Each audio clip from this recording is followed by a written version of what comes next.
So over here on the top, you can see that there's a ruler.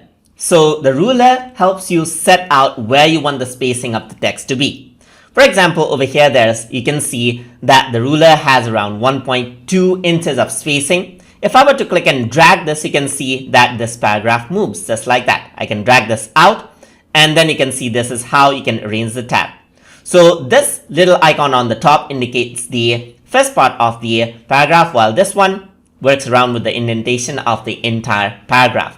I can do the same with this for each of the paragraph, you can set this out individually as per what you want.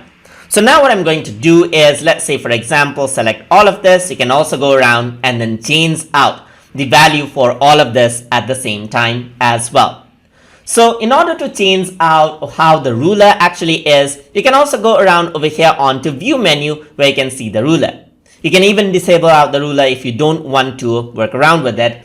But if you want to change around the measuring unit, then you can go to the measuring unit, change it to centimeters if you're more comfortable with that. Or you can also change it into points, or you can change it into picas if you want. So I'm just going to go around and change this back into inches because that is what I am comfortable working with. So another thing that you can do is you can click to add in tab stops right here. So I'm going to add in one tab stop right here, another one right here, another one right here. So if I were to go over here and press tab, this is the space which it takes as a reference. And if I were to press tab again, then this is the space which it takes as a reference.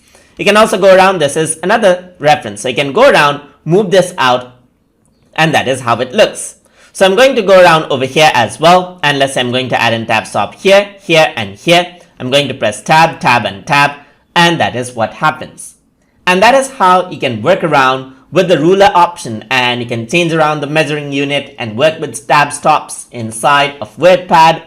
So hope you guys learned something as always. And as always, please like, comment, share, and subscribe.